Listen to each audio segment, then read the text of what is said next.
everyone, it's Pat here from Scrivener Art and Design.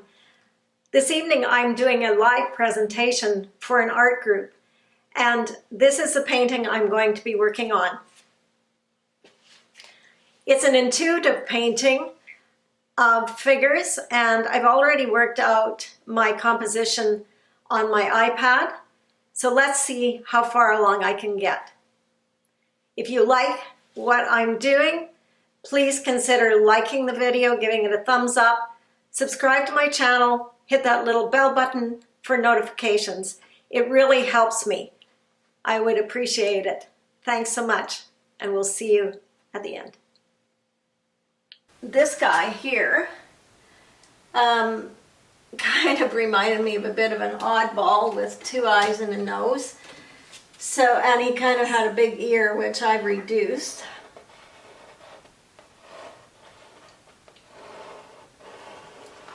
Took this part of blue as his arm, decided he should have a hat, so kind of like a tam. This fellow, I just made him up, taking this as his body, and I put a person in the background here. So hopefully you can see better my outlines. Now, this can change. Sometimes I keep more figures than I need, and I get rid of some of them as I go. But in this case, I think they'll probably stay. So the first step after doing the drawing is to get rid of the background by negative painting. And I usually start with a neutral color in the background, but because I had this kind of dark color here, which I'm not sure exactly what it was, but I'm going to think it was dioxazine purple. And it may have been something that I mixed up from blue and red, but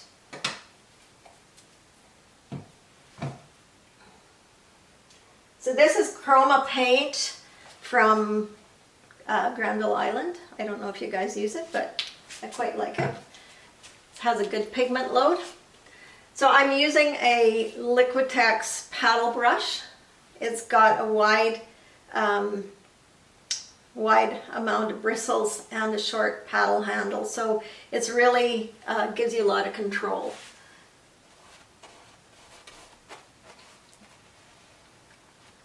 And I'm going to leave some of these circles. So this is a reductive painting technique where we're not adding, we're taking away.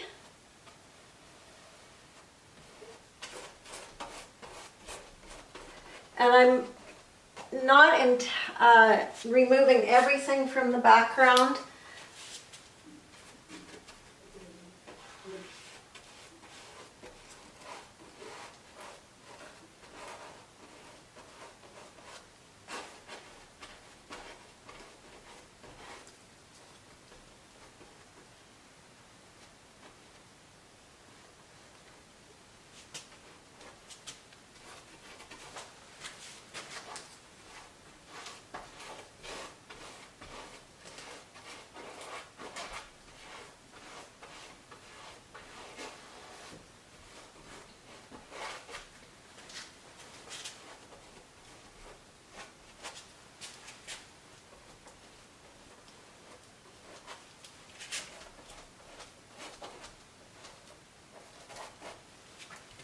So you can see that once you block it out, that it starts to take its shape pretty good.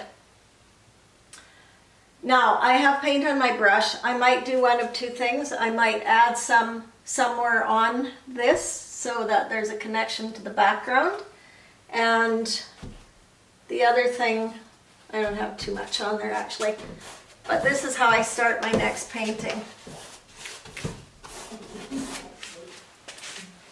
So that's kind of the first step, is the second step after you figure out your composition, to then reduce the negative area around it. And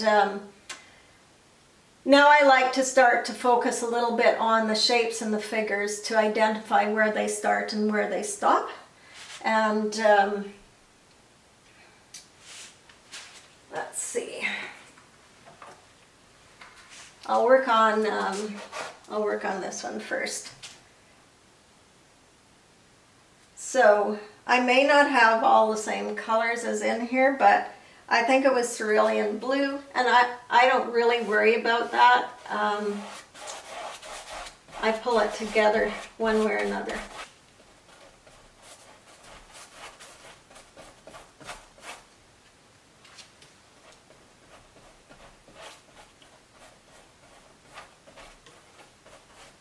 So I know there was some red under there, and I want to try and preserve some of that. So I'm going to dig back in, try and leave some kind of pattern. Now I have a bit of this on my scraper as well, so why don't I use it somewhere? So this is a catalyst tool, a wedge that is got little divots in it. There's a few different ones. Okay, so let's change this up a little bit.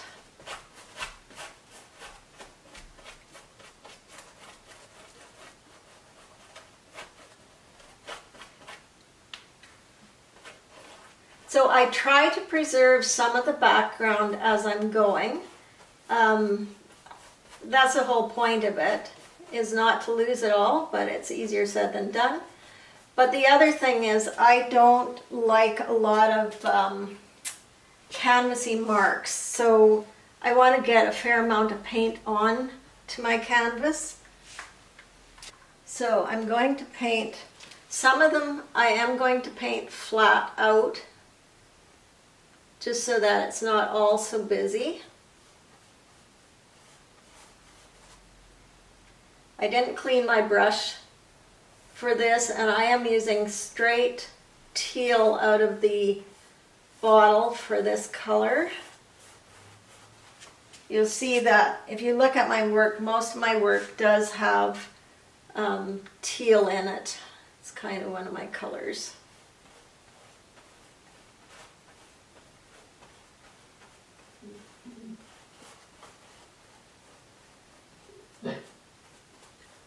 You know, and on the sketch that I did, I didn't put hair on any of these people, but I very likely will put some hair on. That's what's coming to me right now. So, I gotta do it. So I'm just gonna put teal hair on her for the time being.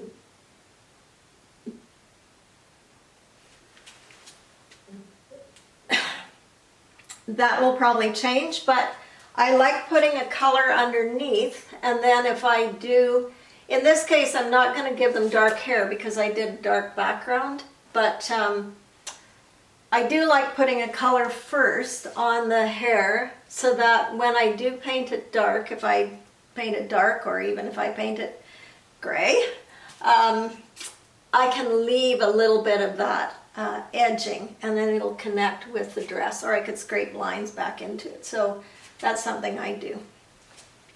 So I'm going to put a little paint on this as if it was an arm here.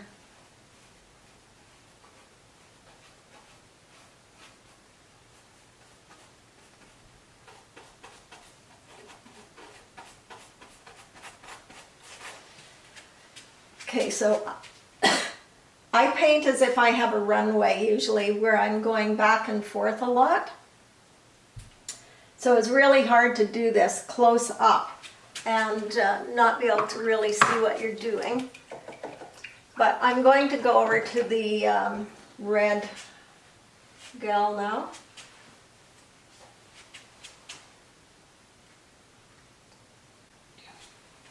And I'm going to try and... There's hardly any paint on the canvas down here, so I really want to juice it up. I have my paint in a oversized ice cube tray.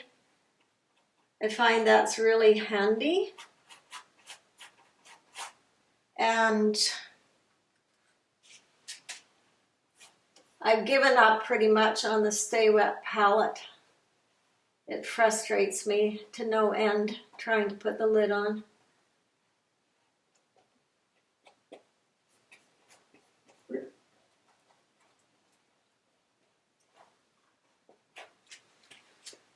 So if you add some color somewhere, you need to add it somewhere else. And I think in this case, I'm going to make this tan a red color here.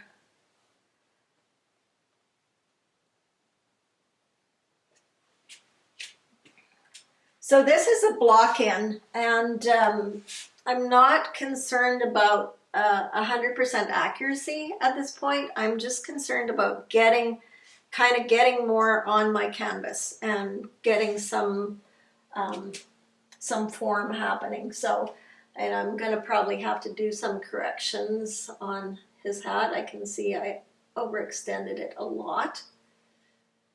And same with the background. The background is the first go, and the background color can change. I often change the back color several times in my work because I put it in very fast and loose in the beginning. And also because as you paint this, you might decide that a different color in the background is going to work better as you get going. So I have quite a bit of paint on here. I'll put some down there. I do use my sketchbook as well for cleaning my brush out and also for coming up with ideas. So I don't always work straight from the messy background. I sometimes use my sketchbook as a reference to get started. But I've made all my sketches off the messy background from cleaning my brush, so it's kind of the same. Okay, so I don't like this. So that's the other thing, is to start asking, what do I dislike? What's bugging me? And I would say this dark space in there. And of course, I'm going to change the head colors as well. So I need to make a little bit of orange. So I'm going to mix that up. So I often use orange out of the tube. I like cadmium orange from Chroma. I really like their color. And I made this a really awful color because I had something on my palette knife that made it bad. I think I had some purple on there. Okay, try that again.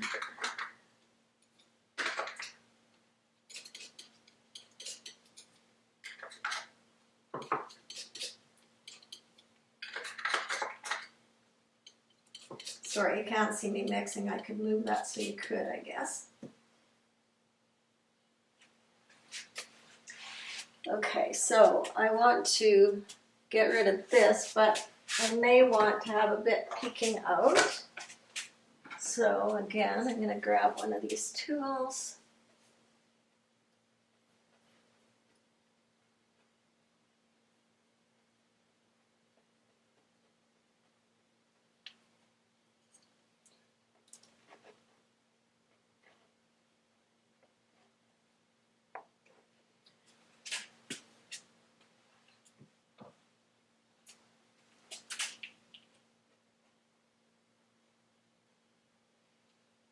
Okay, if you put some somewhere, put it somewhere else. And maybe this is going to go a lot of blue in one place.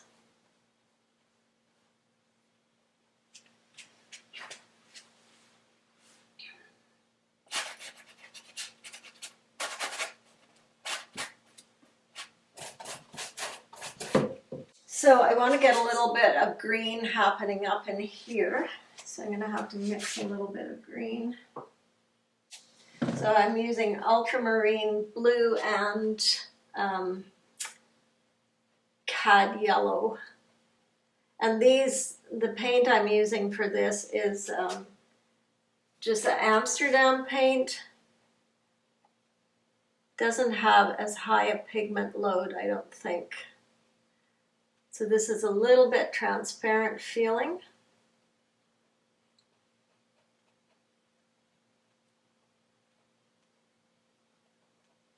And that's okay, I'm leaving some information from underneath. So where else? I'll maybe juice this up a bit.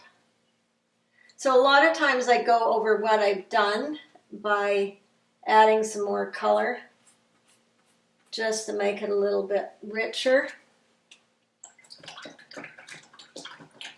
Okay, so I'm gonna move on over to work on this. Actually, I'm gonna get rid of that so you can see the difference where it stops and starts.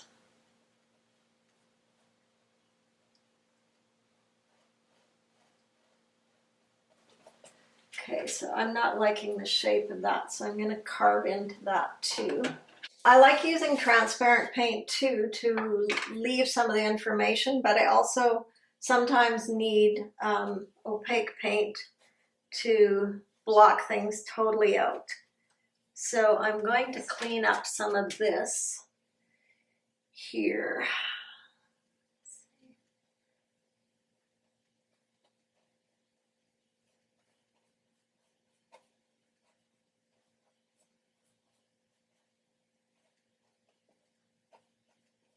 So I just mixed some white with my ultramarine because I could see there's ultramarine in here.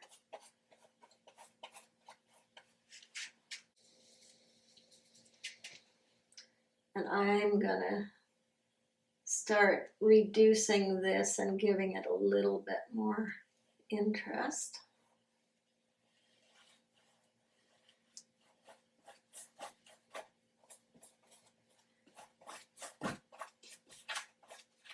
Okay, so this paint is wet down here, so I'm getting a whole new color.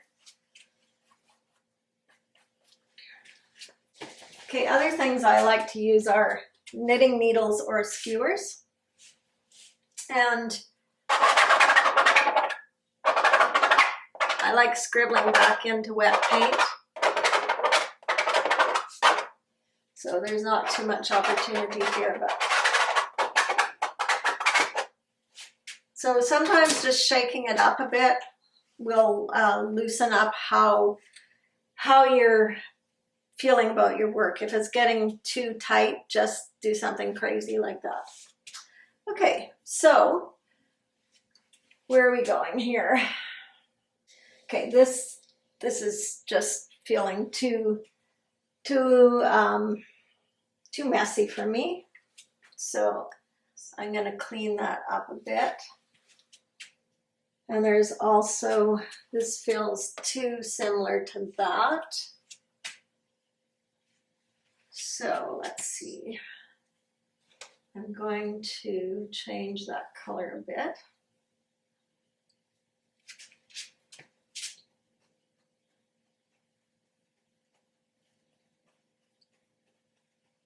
At some point along the way too, you have to decide which way you're going to push your painting. If it's going to be a warm or a cool painting, if it's gonna, be more in the blues and greens, or if you're gonna push it towards the warm colors of reds. So this is definitely leaning towards more into the blue shades with just my red and orange as accents. So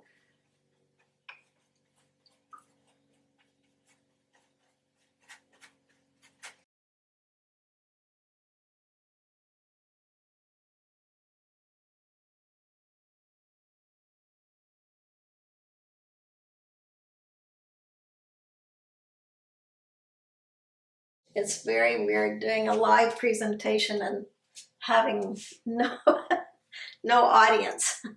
I can imagine, yeah, how hard it was for musicians to be performing in front of the camera. I'm going to change the color of some of the heads so I can define them. So I still have some orange mixed up here, so I'm going to add some white. And I'm not also concerned about things being so perfectly colored. She already looks like she has a bit of a face going on here. Her neck is too big. So, you know, you just start adjusting as you go. And because it's abstract, I'm not after absolute perfection. I'm not sure at this point if I'm going to change his head or if I'm going to leave him blue and green, the mystery man.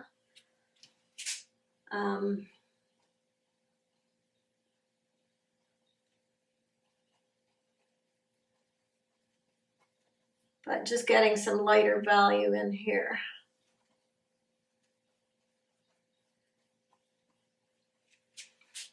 Oh, he's alien looking. So a lot of times I fix the shapes with another go at negative painting rather than worry about getting it right at this stage. And he might get some hair or a hat.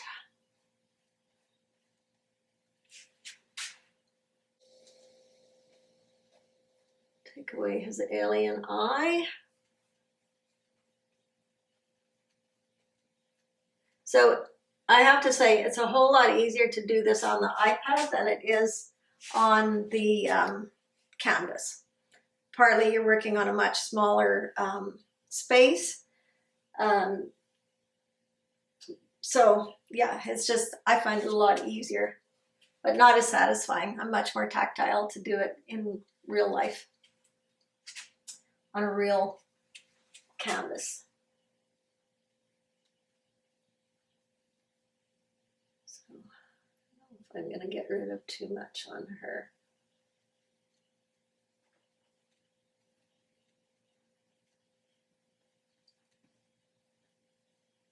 Okay, her head's looking rather pointed.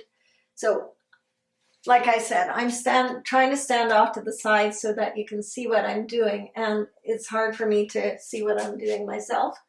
So I will spend a lot more time on the faces.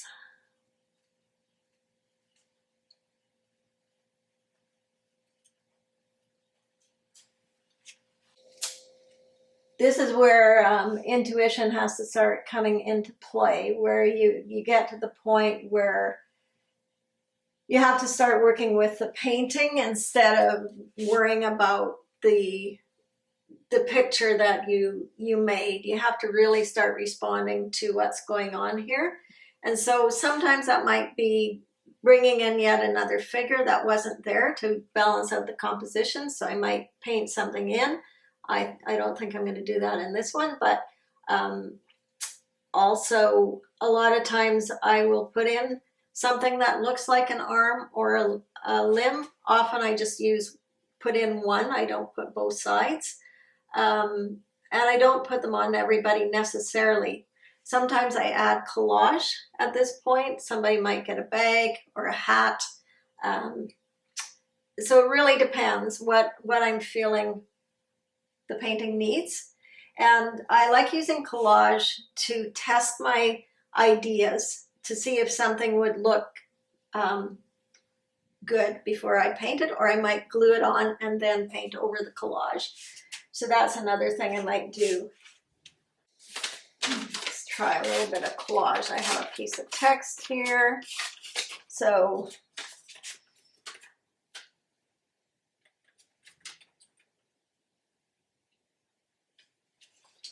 here's a hat, here's a hat. Maybe I'm going to say maybe this gal needs a bag.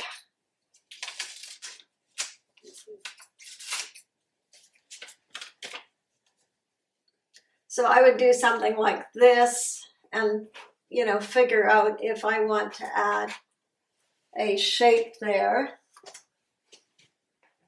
And I'm not sure I do, but I just want to show you guys the possibilities.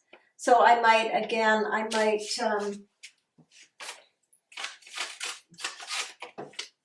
try a hat.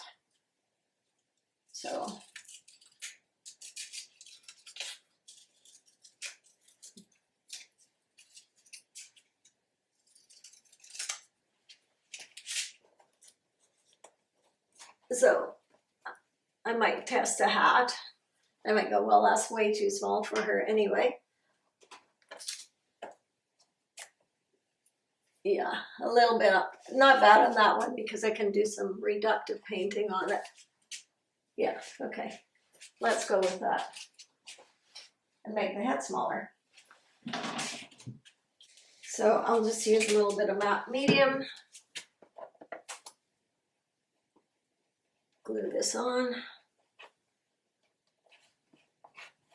I'll probably paint over some of this and leave some of the text showing.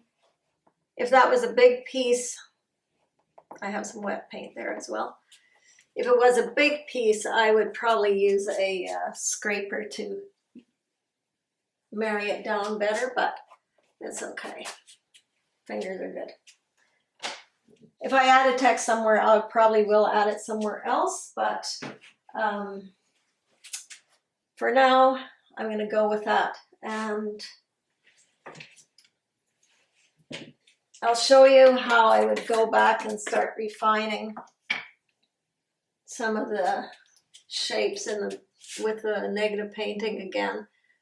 So I start coming back in and give some of these beings a little bit more form.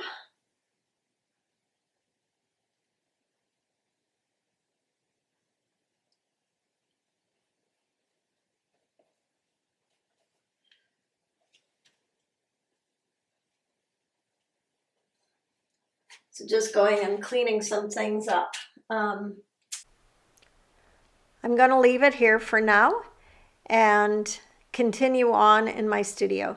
Thanks for watching.